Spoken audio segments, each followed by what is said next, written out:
He and I were celebrating our birthday week.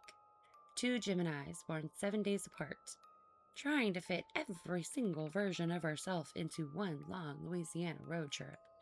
The plan? History, cemeteries, and a good dose of tourist kitsch, and just enough strange to make me happy. She loves me like that. We don't just wander into weird, we schedule it. That's how the Abita Mystery House landed on our list.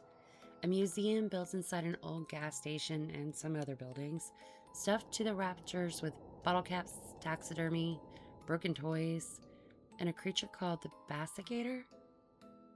If you have never heard of it, don't worry, not many people have. But for two Geminis chasing stories through the heat, it sounded like the perfect kind of strange.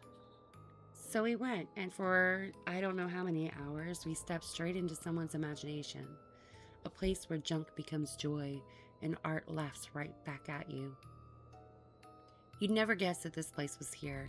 The Abita Mystery House sits quietly behind a blue house in the middle of a neighborhood, like someone just dropped Wonderland into a backyard and then left the door unlocked for a minute. Kay and I weren't even sure we were in the right spot at first. It looked a little too quiet, a little too forgotten, maybe? Now, we're not strangers to poking our heads into questionable places. If a building looks abandoned, odds are we're both thinking the same thing. Well, maybe we'll just take a peek. Luckily for us, this wasn't abandoned, so there was no charges for a beauty. Just empty and waiting for us to come in.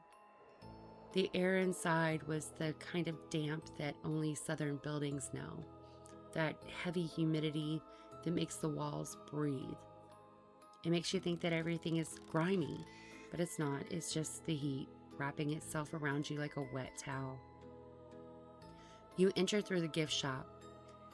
A young person waved at us with a casual, "Y'all can pay when you're done." Sweet, my kind of welcome. So down the rabbit hole we went. I swear, nothing could have prepared us for what we found. Every inch of that place is alive with something strange. Machines that clatter and spin, sculptures welded from old toys, stuffed animals staring at you, like they remember their past lives. You can't focus on one thing. It's all too much. It's too wonderful. You want to touch everything, but you also don't dare. The walls hum with imagination and the air feels charged, like the museum itself was watching you back. I'll be honest, I can't even describe it properly. That's what photos are for, and even they can't cover a fraction of what we saw that day. Somewhere between taking turns on an old Pac-Man machine and trying to process the million things that were in front of me, I started to wonder, whose mind did this jump out of? Turns out his name is John Preble. Before this wild museum ever existed, Preble was a painter. The first piece he ever did was called Camille Series, and it was shown back in 1985 at a neighborhood exhibition right here in Abita Springs, a resort town turned artist colony just north of New Orleans. Since then, his work has made his way into collections around the world, including the New Orleans Museum of Art. Well, according to their own press kit, that is. Somewhere between petting a sleepy gray kitty and being overstimulated with all the things, we decided it was time to go. We exited back into the gift shop, overwhelmed, excited, and absolutely thrilled that the place was actually affordable. There was a trinket or a t-shirt for every budget, from $1 to downright outrageous.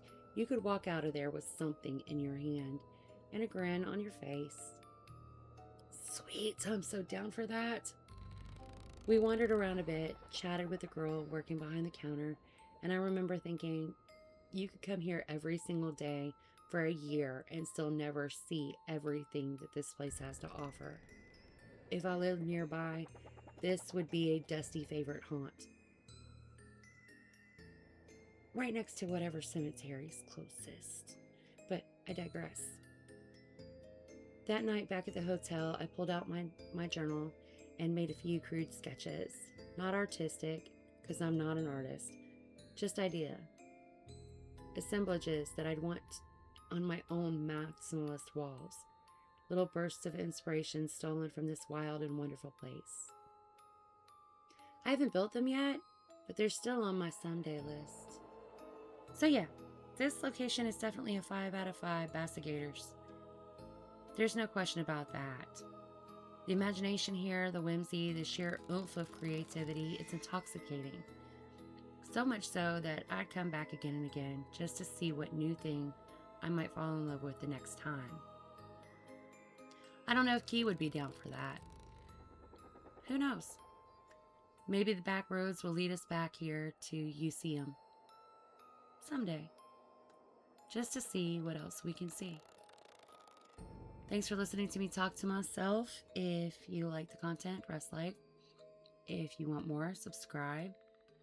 If you got a weird place that you think I ought to visit, put it in the comments. Until next time, wander often, wonder always, and stay safe on them back roads.